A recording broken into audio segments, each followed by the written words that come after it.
হ্যাঁ, তা আপনাদের ইচ্ছা থাকলে দিতে পারেন। রাস্তায় দল দল লোক চলে যাচ্ছে, আর থাকছে না। আর এখনকার মানুষ 12টা পরে থাকতে চাইছে না। কালকে নদিয়াতে জলসা করলাম, 11টায় শেষ করলো ওরা, ফুল ব্যান্ড শেষ হয়ে গেল। সঙ্গীত টঙ্গীত ভালো জিনিস, খারাপ জিনিস নয়, আমিও পছন্দ করি, তবে সন্ধ্যার দিকেই ভালো। আসসালামু আলাইকুম।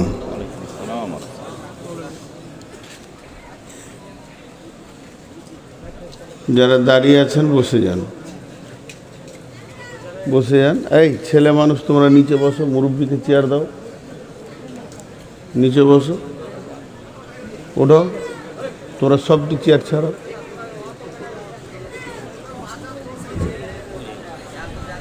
বসে যাও ভাই, বসে যাও।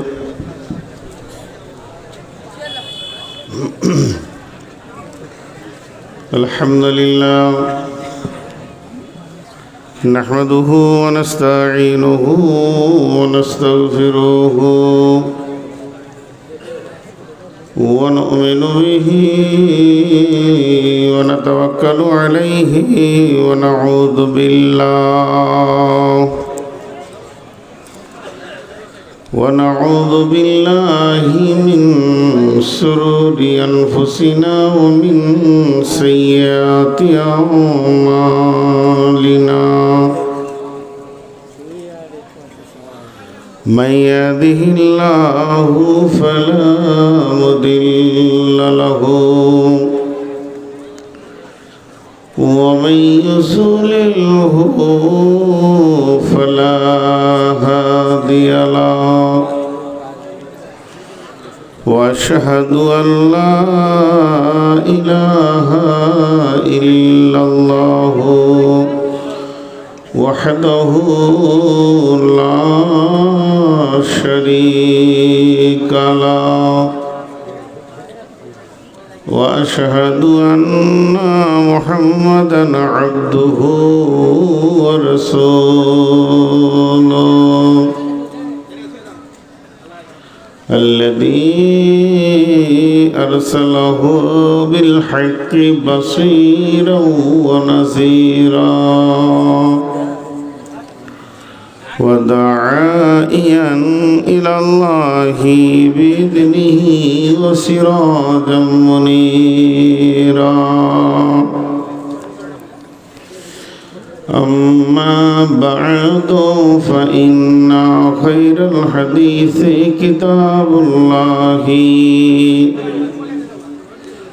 وخير الهدي هدي محمد صلى الله عليه وسلم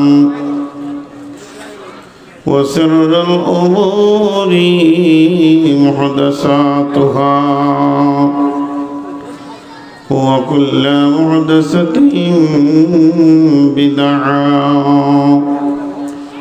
وكل بدعة ضلالة وكل ضلالة في النار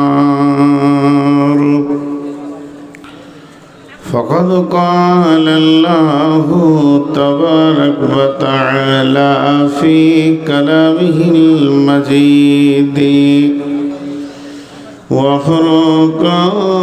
وفرقانه الحميد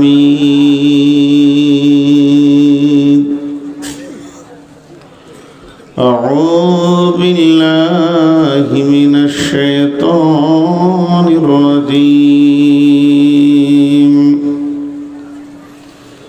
إن في خلق السماوات والأرض واختلاف الليل والنهار لآيات لأولي الألباب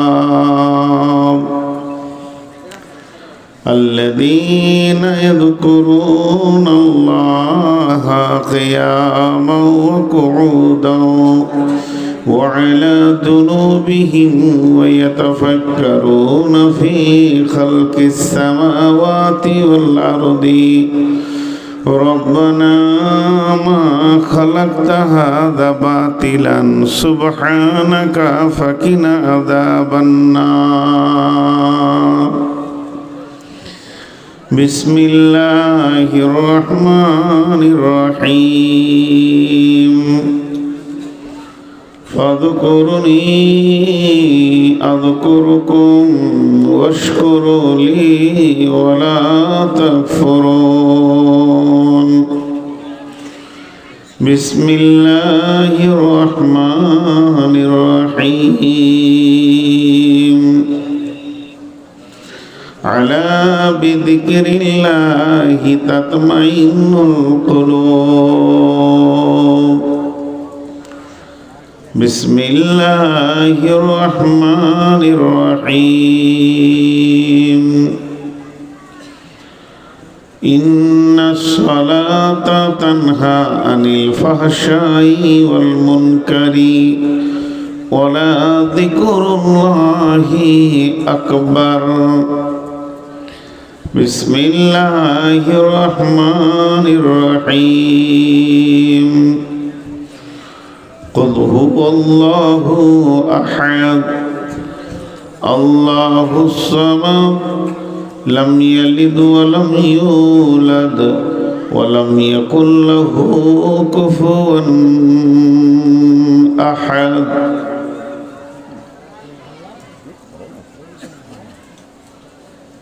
দয়াল রহমান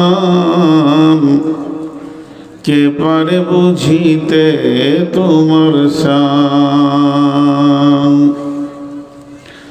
মা বাপ ছাড়া পিতা দম বানাইলেন নিজ হাতে পিতা ছাড়া পুত্র ঈসা মারিয়ামের কোলেতে কে বা বড় কারিগর কার বা বড় শান কে পারে বুঝিতে তব শান দয়াল রহমান কে পারে বুঝিতে তোমার শান শ্রদ্ধেয় সুযোগ্য আজকের সবার সভাপতি উপস্থিত সামনে আমার দিনদার ইমানদার মুমিন ভাই সকল ও পর্দা থেকে সুন্নেওয়ালি মোমেনা মা ও বোনেরা, প্রশংসা আল্লাহর, গুণগান গুণকীর্তন স্তব স্তুতি ভালোবাসা তকদির হায়াত মত রুজি সব কিছুর মালিক আল্লাহ, যে মহান মুনিব আহকামুল হাকিমিন আজকে আমাদেরকে বিভিন্ন এলাকা গোত্র বংশ জাতি ধর্ম বয়স বর্ণ নির্বিশেষে এক মসজিদ কেন্দ্রিক আয়োজিত মাহফিলে হাজির করেছেন। এর জন্য আমরা মুনিবের দরবারে শুকরিয়া করি, মহব্বতের সঙ্গে বলি আলহামদুলিল্লাহ। দরুদ ও সালাম বর্ষিত হোক আখিরি পয়গম্বর নবী মুহাম্মদুর রাসূলুল্লাহ সাল্লাল্লাহু আলাইহি সাল্লামের উপর। আল্লাহুম্মা আমিন, আল্লাহুম্মা সাল্লি আলাইহি, আল্লাহুম্মা বারিক আলাইহি। মাইকম্যান কই? এই মাইকম্যান কোথা? মাইকম্যান কোথা আছেন? এখানে আসেন। আর ওস্তাদজি আপনি কোথা বই বিক্রি করছেন? এখানে আসেন। ওস্তাদজি ওখানে থাক, দাঁড়ান, থাকেন।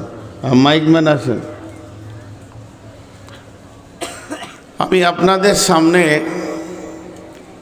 গ্রন্থ মুকুট আল কোরআন থেকে বিক্ষিপ্তভাবে বেশ কয়েকটি আয়াতকে পড়েছি। ইকো দিলেন কেন? ইকোটা কেটে দেন, একটু মনিটরিং করেন, মিউজিক দেন আর পাতলা করেন আওয়াজটাকে। আমি বেশ কয়েকটি বিক্ষিপ্তভাবে আয়াত পড়েছি, যে আয়াতগুলো সামনে রেখে খুব স্বল্প সময়ে কয়েকটি কথা বলবো বলে নিয়ত করেছি। যদি আমার মাবুদ আমাকে তৌফিক দেন তো ওমা তৌফিক ইল্লা বিল্লাহি আলাইহি তাওয়াক্কালতু ওয়া ইলাইহি উনীব। খুব পরিষ্কার হয়েছে। একটু মিউজিকটা দেন। পাতলা করেন আর সাউন্ডটা হালকা দেন। তো আমি আমার বক্তব্য শুরু করার আগে ছোট ছোট দুটি কথা বলছি, খুব ক্ষুদ্র ক্ষুদ্র। আপনারা যেভাবে বসে আছেন আমি আর নতুন কিছু বলছি না, আলহামদুলিল্লাহ, এটাই ঠিক আছে। কিন্তু যারা দাঁড়িয়ে আছেন তাদেরকে যে ভাষা বললে বসবেন আমি ওটাই বলতে রাজি আছি। ওদের যদি হাতে পায়ে ধরলে ওরা বসে তা আমি ওটাও রাজি আছি। যে মানুষ একটা মাহফিলে আসার পর সে বুঝতে পারে না যে আমি কোন জায়গায় আছি, তো দুঃখ করিয়েন না, এটা আমরা না বললেও চলে না। পৃথিবীর বুকে কিছু জিনিস মানুষ মানতে রাজি নয়। আমি উদাহরণ দিব, উপস্থাপনাটা 5 থেকে 7 মিনিট বলবো, তারপর আপনি যদি বায়ান না শুনেন বাড়ি চলে যান তাও কাজ হয়ে যাবে। বুঝে নেবেন আজকে বক্তব্যটা কি। আমার উদাহরণগুলো খুব ভালোভাবে শুনবেন। এখানে একটা পুকুর আছে, পুকুরটা আমার, সেটা খনন করেছি আমি, পানি ভরেছি আমি, এবং সেই পুকুরে 5 রকম 7 রকম মাছ ছেড়েছি আমি। আল্লাহ আমাকে পয়সা দিয়েছেন, আমি কাতলের মাছ রেখেছি, রুই আছে, মৃগ আছে, সেখানে আমার 5-7 রকম মাছকে আমি সেখানে রেখেছি। পুকুরের পাড়ে আপনি দাঁড়িয়ে আছেন, চিন্তা করছেন কি মাছ থাকতে পারে। আপনার সন্দেহ হওয়াটা স্বাভাবিক, পানির ভিতরে আপনার চোখ যাচ্ছে না, কিন্তু আমি তো মালিক, আমি তো বলছি যে 5 রকম মাছ আছে, বাকি যেগুলো এমনি হয়ে যায় আল্লাহ দিয়ে দেন সেগুলো বাদ। তো আপনার বুঝতে অসুবিধা হয় কেন? বুঝে নিতে হয় যে না ওটাই ঠিক। তো এই পৃথিবীর বুকে যতগুলি মানুষ আছে, মানুষ বাদ দিয়ে অন্য প্রাণীদের কথা আপাতত বাতিল ঘোষণা করে দিলাম। তো এই মানুষের ভিতরে আল্লাহ শিক্ষিত রেখেছেন, মূর্খও রেখেছেন, এবং আল্লাহ স্বাক্ষর রেখেছেন, নিরক্ষরও রেখেছেন। আল্লাহর জমিনে আল্লাহ রেখেছেন, এবং আল্লাহ তার শিষ্টাচার বলে দিয়েছেন কিভাবে চলবে। যেমন একটা উদাহরণ একটু আগে দিলাম, তো আল্লাহ তো জানেন যে আমার বান্দাদের ভিতরে মূর্খ আছে। এখন আমি হাট পাড়া এলাম, আর একটা কাগজ আর কলম নিয়ে ফর্ম ফিল আপ করতে শুরু করলাম। হাট পাড়ায় লোক সংখ্যা কত না 2000, হলো 2000।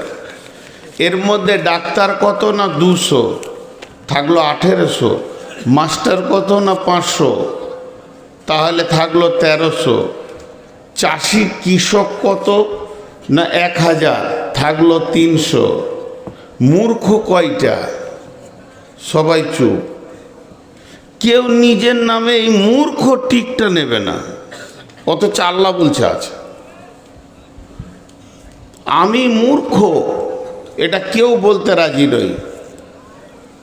পৃথিবীর বুকে সবথেকে মাথা মোটা, যার কথা বলার হুঁশ নাই, যার সামাজিক জ্ঞান নাই, তাকেও যদি বলা হয় তুমি খুব চালাক শিক্ষিত, তো ফিক করে হাসবে, ওর মনটা খুশি হবে যে মৌলানা সাহেব হয়তো ঠিকই বুঝেছে। হ্যাঁ, এরপরে বলবে 1 কাপ চা খান।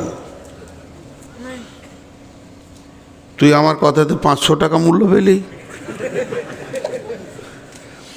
তো মূর্খটা টিক মারবে কে, আর কার নামে মূর্খতাটা লাগাবেন? 1 নম্বর। 2 নম্বর, আমি একটা মূর্খকে বুঝাবার জন্য নেমেছি চায়ের দোকানে। ও নিরেট মূর্খ, আর কোনো হুঁশ নেই, আর ওকে আমি জান দিয়ে বুঝাতে চাইছি। তো আপনাকে ভাবতে হবে আপনি কোরআনের বাইরে চলে গেছেন। কোরআন বলছেন ওয়াইজা খাতাবাহুমুল জাহিলুনা কালু সালামা, তুমি পালিয়ে যাও সেখান থেকে সালাম দিয়ে। আর আমি চাইছি বুঝাতে, আর কোরআন বলছে পারবি না। তার মানে আমি নিজেই কোরআনের বিরুদ্ধে চলে গেছি, তখন ভাবতে পারছি না।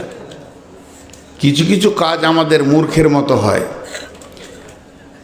না জানি এই পৃথিবীতে যতজন চেয়ারে বসে ঘন্টার পর ঘন্টা বক্তব্য রাখছে, আর বক্তার লিস্টে যতগুলো নাম এই পৃথিবীতে যারা জীবিত আছে এসেছে, তার মধ্যে বাংলা ভাষায় যতজন বক্তা আছে, যদি কোনো মূর্খ বক্তা দেখতে চান তা সেটা ভালো করে আমাকে দেখেলেন এবং ফেসবুকে দিয়ে দেন।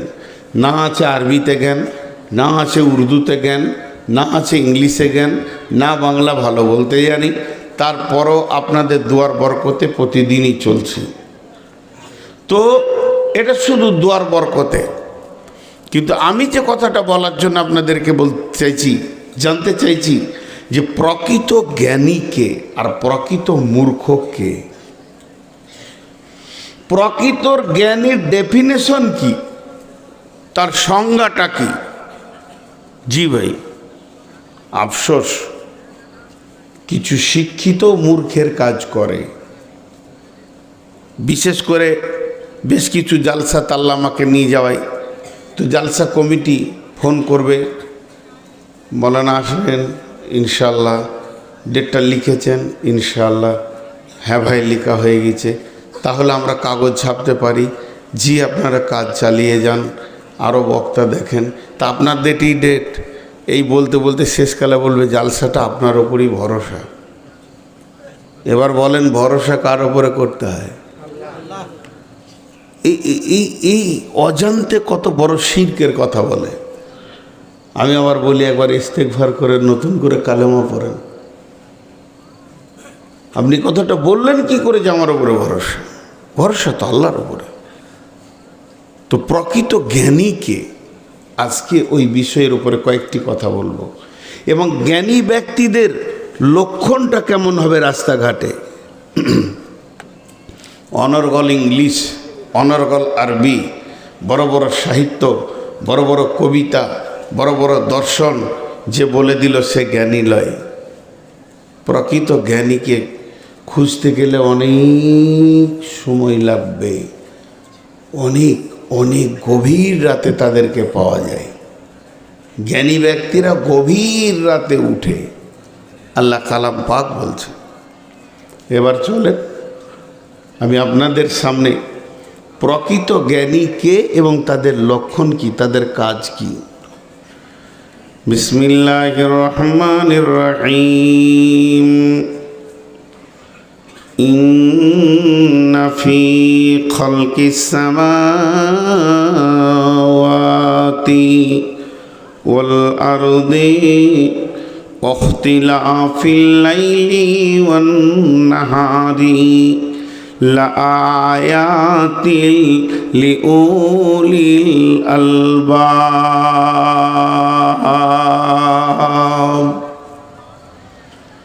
জীবন বিজ্ঞান যে পড়েছে, ভৌত বিজ্ঞান যে পড়েছে, রাষ্ট্রবিজ্ঞান যে পড়েছে, সমাজ বিজ্ঞানী যে হয়েছে, এদেরকে আমরা জ্ঞানী বলি। এমএসসি হয়েছে, মাস্টার্স করেছে, এমএম করেছে, এমডি করেছে, এমবিবিএস করেছে, কেউ আবার সার্জারি শিখেছে, এদেরকে আমরা জ্ঞানী বলি। কিন্তু আমার আল্লাহ বলছেন জ্ঞানী ব্যক্তির সাবজেক্ট হচ্ছে চারটা। পৃথিবীর বুকে চারটা বিষয় নিয়ে জ্ঞানী ব্যক্তি গবেষণা করবে। আর ওই গবেষণা করতে করতে গবেষণার মহাসমুদ্রে যে সে হীরের টুকরো পাবে, সেটা কি পাবে? এবং যেদিন থেকে সে জ্ঞানী হয়ে যাবে সেই দিন থেকে তার চলাফেরা, উঠা বসা সমস্ত লক্ষণগুলো চেঞ্জ হয়ে যাবে। সে কেমনভাবে চলবে আর তার মুখ কী বলবে। মা আমার, বোন আমার, জ্ঞানী ব্যক্তিকে তাকে চারখানা বিষয়ে পারদর্শী হতে হবে। আমার আল্লাহ বলছেন ইন্না ফি খালকিস সামাওয়াতি ওয়াল আরদি, সে আসমানের দিকে তাকাবে, আসমানটা কেমন করে তৈরি হলো, আসমানটা কি অবস্থায় দাঁড়িয়ে আছে, আসমান সৌরজগতে কি রয়েছে, এটাকে যে আল্লাহ সাজিয়ে রেখেছেন। ওয়ালাকাদ যায়্যানাস সামাআদ দুনিয়া বিমাসাবিহা ওয়া জাআলনাহা রুজুমান লিশ-শায়াতিনি ওয়া আ'তাদনা লাহুম আযাবাস সাঈর। তারপরে ওয়াস সামাওয়াতি ওয়াল আরদি, মাটি কিনে গবেষণা করবে, এই জমিনটা আমার রব বানিয়েছেন, জমিনের ভিতরে কি কি মাল গোপন করা রয়েছে, আর জমিনের অবস্থান কেমন ভাবে হলো, আর জমিনই বা ধ্বংস কেমন ভাবে হবে, জমিনের গর্ভে কত দামি দামি মাল রয়েছে, এগুলোকে নিয়ে সে গবেষণা করবে। আর 3 নম্বর গবেষণা করবে ওয়াক্তিলাফিল লাইল, রাত কিভাবে সৃষ্টি হলো, রাতের পেছনে কেমন করে দিন ধরছে, দিনের পেছনে রাত ধরছে, কেউ কাউকে ধরতে পারছে না। তবে এই যে পরিবর্তন, দিবারাত্রির পরিবর্তনের অ্যাকুরেটির দিকে সে গবেষণা করবে। যখন এই 4টা জিনিসের ওপরে তার গবেষণা হয়ে যাবে, আমার আল্লাহ বলছেন লিআয়াতিল লিউলিল আলবাব, আমি জ্ঞানী ব্যক্তিদের জন্যে এই 4টা জায়গাতে জ্ঞান ভাণ্ডারের ধন ভাণ্ডার রেখে দিয়েছি।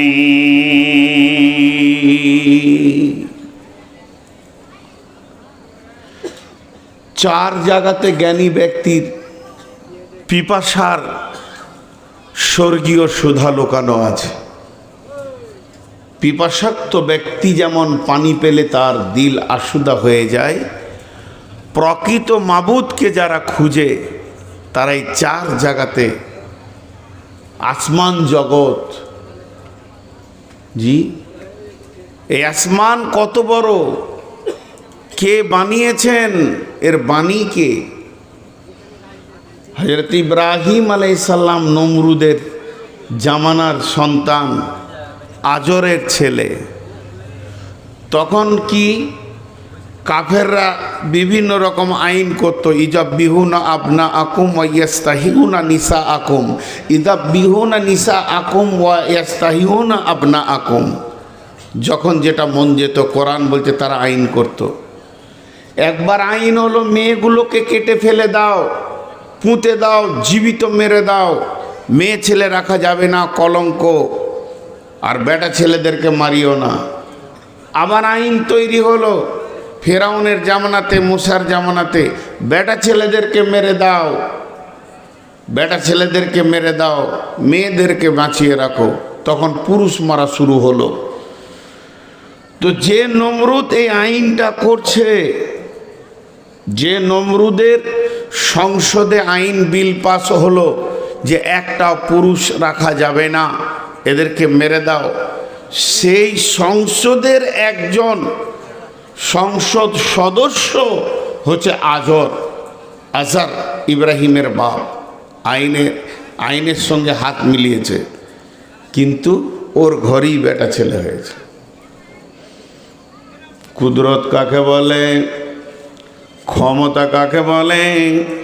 আমার রব ইব্রাহিমকে বাঁচাবেন, আজরের দিলে মহব্বত সঞ্চার দিয়ে দিলেন। আজর করল কি, ইব্রাহিমকে পাহাড়ের গুহাতে লুকিয়ে রাখলো। একটু ছেলে বড় হয়েছে, চলাফেরার মতো হয়েছে, কথা বলার মতো। এমন সময় আব্বা তার সন্তানকে সেই পাহাড় থেকে আনছে, আব্বার আঙুল ধরে ইব্রাহিম হাঁটছেন।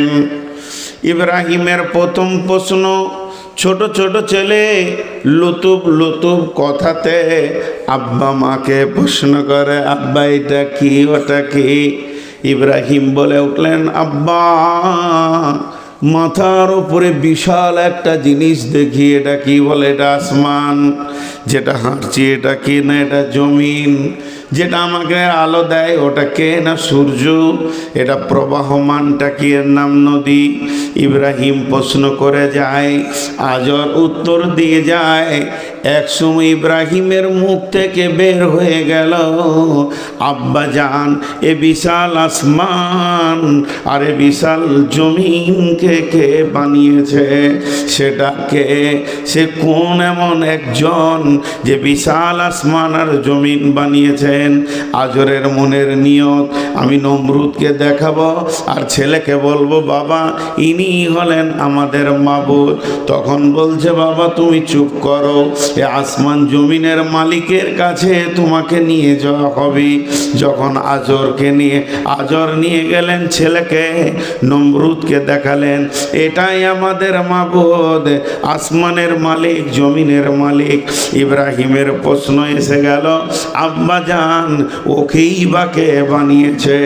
এই কথাতে আরো জটিলতা বেড়ে গেল। তা আমার রব বলছেন, মমিন যে হবে একবার আসমানের দিকে তাকিয়ে দেখবে আমি আসমানটা কেমন করে সাজিয়েছি। আল্লাহ সূরা তাবারাকাল্লাযী মুলকের মধ্যে বলছেন, কি বলছেন? তাবারাকাল্লাযী বিয়াদিহিল মুলকু ওয়া হুয়া আলা কুল্লি শাইইন কাদির আল্লাযী খালাকাল মাউতা ওয়াল হায়াতা লিয়াবলুয়াকুম আইয়ুকুম আহসানু আমালা ওয়া হুয়াল আজিজুল গফুর আল্লাযী খালাকা সাবআ সামাওয়াতিন তিবাকা মা তারা ফি খালকির রহমানি মিন তাফাউত সুম্মা আরজি'ল বাসারা কাররাতাইনি ইয়ানকালিব ইলাইকাল বাসারু খাসিয়া ওয়া হুয়া হাসির। আমার রব যে সাতবক আসমানকে বানিয়েছে, আল্লাহর রহমানের সৃষ্টির ভিতরে কোনো কি তোমরা পার্থক্য দেখতে পেয়েছ? তোমরা কি তার মধ্যে কোনো ভুল পেয়েছ? কোনো কি ফাটল পেয়েছ? হে বিশ্ববাসী, তোমরা তোমাদের জ্ঞানের বহর দিয়ে চোখ দুটিকে তাকিয়ে দেখো। একবারে যদি না পারবে বারবার দেখো। সুম্মার জিল বাসারা কাররাতাইনি ইয়ানকালিব ইলাইকাল বাসার। এরপরও যদি তোমরা আবার তাকাও, রবের একটা ভুল বের করে দিতে পারো নাকি? তোমার যে দৃষ্টিশক্তি নত হয়ে তোমার কাছে ফিরে আসবে, কিন্তু আমার রবের একটা ভুল বের করতে পারবে না।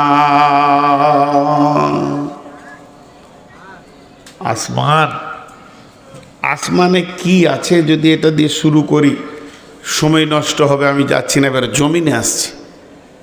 আসমান থেকে জমিনে আসছি। আসমানে কি আছে? আল্লাহ তাবারাক ওয়া তাআলা সূর্যকে রেখেছেন, চন্দ্রকে রেখেছেন, বড় বড় কয়েকটা গ্রহ আমরা চিনি, কিন্তু বড় বড় বিজ্ঞানীরা বলছেন গ্যালাক্সি বা ছায়াপথ যেটা, এর ভিতরেই 15 থেকে 17 কোটি তারা আছে। দেখেন আজীব সৃষ্টি। আর এক একটা তারা পৃথিবী থেকে কয়েকশো কোটি গুণ বড়। 13 লক্ষ গুণ বড় সূর্য, সূর্য থেকে কয়েকশো কোটি গুণ বড় এক একটা তারা, আবার ওকেই ছোট মনে হয়। তারপরে তো আলোকবর্ষ আছে, তাদের আলো আসছে, কিন্তু এত জটিলতার দিকে যাচ্ছি না। বিজ্ঞানীরা বলছে কয়েকটা গর্ত পাওয়া গেছে, একটা নয়, তাদের নাম দিয়েছে ব্ল্যাক হোল, গহ্বর কালো অন্ধকার গর্ত। সে তারা বা তারাগুলোকে গিলে খেয়ে ফেলছে। এটা আল্লাহ বানিয়েছেন, এটা আল্লাহ বানিয়েছেন, নিয়ন্ত্রণ করছেন আল্লাহ। জি, বিসমিল্লাহির রহমানির রহিম। আর রহমান আল্লামাল কুরআন খলাকাল ইনসান আল্লামাহুল বায়ান আশ-শামসু ওয়াল কামারু বিহুসবান ওয়ান নাজমু ওয়াস সাজারু ইয়াসজুদান। আবার আল্লাহ বলছেন ওয়াস-সামাই ওয়াত-তারিক ওয়া মা আদরাকা মাত-তারিক আন-নাজমুস সাকিব। রাত্রিতে আসা যাওয়া করে, চিনো কি তাকে সেটাকে? হে নবী, তোমাকে কি জানানো হয়েছে যে রাত্রিতে আসা যাওয়া করে সেটাকে? সেটা হলো প্রজ্বলিত তারা। তাহলে একটা কথা বলি, আমাদের এখানে রোড তৈরি করা হয়েছে, আপনার হাটপাড়া রোডগুলো ঢালাই লেগেছে, এতে পাথর আছে, রড আছে, সিমেন্ট আছে, বালি আছে, তারপরে রোডটা হয়েছে। আপনি চলে যান, মেন রোডগুলো পিচ লেগেছে, পাথর লেগেছে, কিন্তু জেনেলেন ভাসমান আকাশে হাজার হাজার রোড আছে। আপনার কলকাতা থেকে জেদ্দা রোড আলাদা, কলকাতা থেকে দুবাইয়ের রুট আলাদা, কলকাতা থেকে মুম্বাইয়ের রুট আলাদা।